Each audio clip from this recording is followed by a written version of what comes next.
Hi friends, എന്തൊക്കെയുണ്ട് വിശേഷം? എല്ലാവർക്കും സുഖമല്ലേ? ഞങ്ങളിവിടെ എല്ലാവരും സുഖമായിരിക്കുന്നു.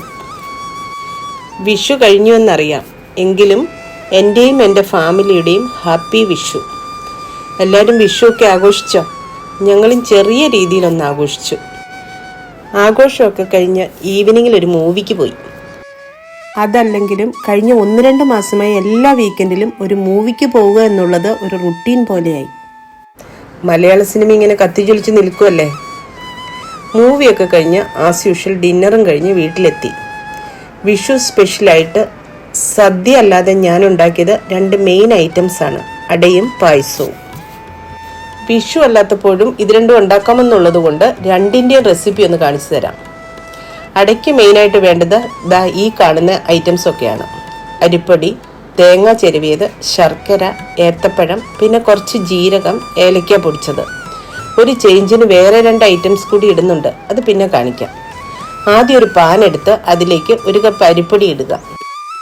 എന്നിട്ട് അതിലേക്ക് 1.5 കപ്പ് വെള്ളം ഒഴിക്കുക. ചൂടുവെള്ളം വേണ്ട, പച്ചവെള്ളം മതി. ഇനി ഇതിലേക്ക് 1 ടേബിൾ സ്പൂൺ ഓയിൽ ഒഴിക്കുക.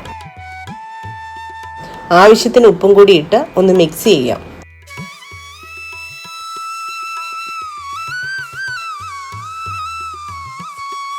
ഇനി സ്റ്റൗ ഓണാക്കി വെള്ളം വറ്റുന്നിടം വരെ ഒന്ന് കുഴിച്ചെടുക്കുക.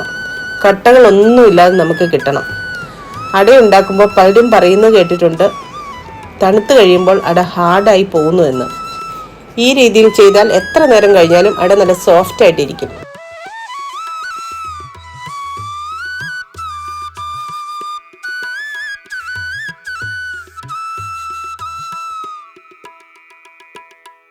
വെള്ളമൊക്കെ വറ്റി പരത്തിയെടുക്കാൻ പാകത്തിന് അരിപ്പൊടി റെഡിയായി. ഇത് നമുക്ക് ഒരു പാത്രത്തിലേക്ക് മാറ്റി വയ്ക്കണം. ഇനി നമുക്ക് ഫില്ലിങ്സ് റെഡിയാക്കാം.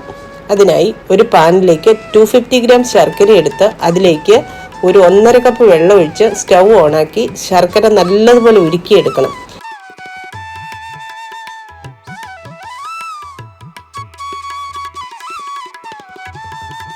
ഇനി ഇത് ഫിൽറ്റർ ചെയ്ത് വേറൊരു പാത്രത്തിലേക്ക് ഒഴിക്കാം. ഇനി വേണ്ടത് 1 കപ്പ് തേങ്ങ ചിരവിയതാണ്. അത് നമുക്ക് ഉരുക്കിയ ശർക്കരയിലേക്ക് ആഡ് ചെയ്ത് സ്റ്റൗ ഓണാക്കി വെള്ളം വറ്റി വരുന്നിടം വരെ ഇളക്കി കൊടുക്കുക.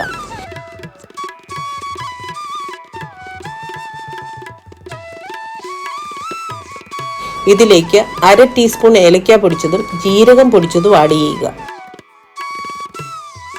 ഇതെല്ലാം കൂടി തിക്കാകുന്നിടം വരെ ഒന്ന് നന്നായിട്ട് മിക്സ് ചെയ്ത് കൊടുക്കണം.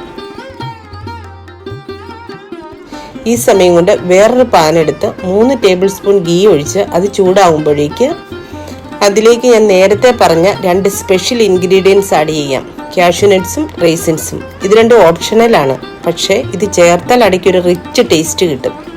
ഇനി ഇതിലേക്ക് കട്ട് ചെയ്ത് വെച്ചിരിക്കുന്ന ഏത്തപ്പഴം ആഡ് ചെയ്യണം. ഒരു ഫുൾ ഏത്തപ്പഴമാണ് ഞാൻ എടുത്തിരിക്കുന്നത്. എന്നിട്ട് ഇതെല്ലാം കൂടി നന്നായിട്ട് മിക്സ് ചെയ്തെടുക്കുക. ഞാൻ ഇതിൽ ആഡ് ചെയ്തിരിക്കുന്നത് വീട്ടിലുണ്ടാക്കിയ റൈസിൻസ് ആണ്. അതിൻ്റെ റെസിപ്പി എൻ്റെ ചാനലിൽ ഇട്ടിട്ടുണ്ട്. കാണാത്തവർക്കായി അതിൻ്റെ ലിങ്ക് താഴെ ഡിസ്ക്രിപ്ഷനിൽ കൊടുത്തേക്കാം. ഇനി നമുക്ക് ഈ മിക്സ് വഴറ്റിയെടുത്ത് ശർക്കരയിലേക്ക് ആഡ് ചെയ്യുക. എന്നിട്ട് മിക്സ് ചെയ്ത് എല്ലാം കൂടി നന്നായിട്ട് യോജിപ്പിച്ചെടുക്കുക.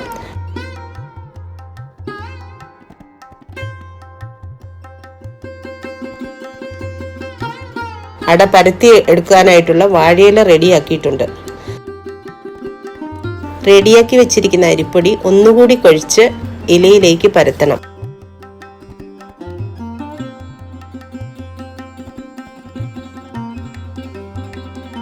നന്നായിട്ട് പരത്തിയ ശേഷം ഇതിലേക്ക് റെഡിയാക്കി വെച്ചിരിക്കുന്ന മിക്സ് സ്പ്രെഡ് ചെയ്ത് വെക്കാം.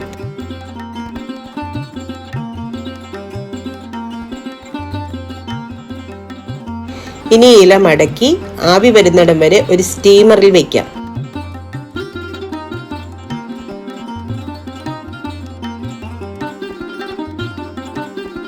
അങ്ങനെ സ്വാദിഷ്ടമായ അട റെഡിയായി.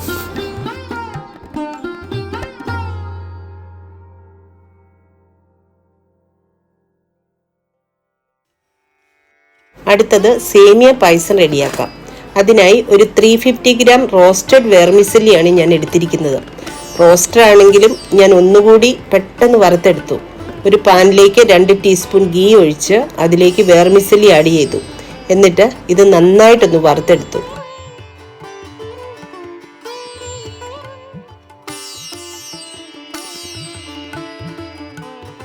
അതൊരു പാത്രത്തിലേക്ക് മാറ്റാം. വെർമിസെല്ലി ഫ്രൈ ചെയ്തെടുത്ത പാത്രത്തിലേക്ക് തന്നെ 8 കപ്പ് വെള്ളം എടുക്കാം.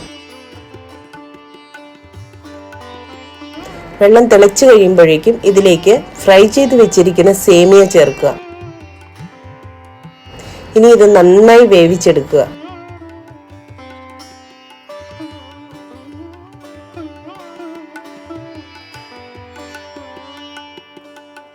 വെർമിസെല്ലി നന്നായിട്ട് വേവിച്ചെടുത്തിട്ടുണ്ട്. ഇനി ഇതിലേക്ക് തിളപ്പിച്ച പാല് ചേർക്കാം. ഇതുപോലെ ഫിൽറ്റർ ചെയ്തെടുക്കുകയാണെങ്കിൽ പാടയില്ലാതെ കിട്ടും. ഇനി 1 കപ്പ് ഷുഗർ ആഡ് ചെയ്യുക. ഞാൻ ഒരു ചെറിയ ടിൻ കണ്ടൻസ്ഡ് മിൽക്ക് ചേർക്കുന്നുണ്ട്. ഓപ്ഷണൽ ആണ്, പക്ഷേ ടേസ്റ്റ് എൻഹാൻസ് ചെയ്യാൻ ഹെൽപ്പ് ചെയ്യും. ഒന്ന് മിക്സ് ചെയ്ത് കൊടുക്കാം. ചെറുതായി തിളച്ചു വരുമ്പോഴേക്കും 1 ടീസ്പൂൺ ഏലക്ക പൊടിച്ചതും കൂടി ആഡ് ചെയ്യുക. ഇനി നന്നായിട്ടൊന്ന് മിക്സ് ചെയ്യുക.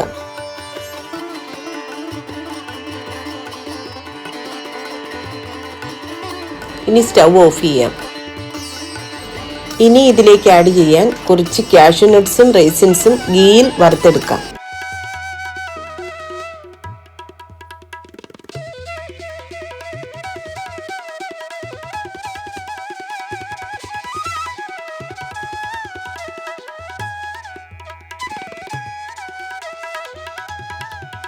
അതും കൂടി നമുക്ക് പായസത്തിലേക്ക് ആഡ് ചെയ്ത് ജസ്റ്റ് ഒന്ന് മിക്സ് ചെയ്തെടുക്കാം. അങ്ങനെ സേമിയ പായസവും റെഡിയായി. രണ്ടും വളരെ എളുപ്പത്തിൽ ഉണ്ടാക്കാവുന്നതാണ്. എല്ലാവരും ഒന്ന് ട്രൈ ചെയ്യണേ.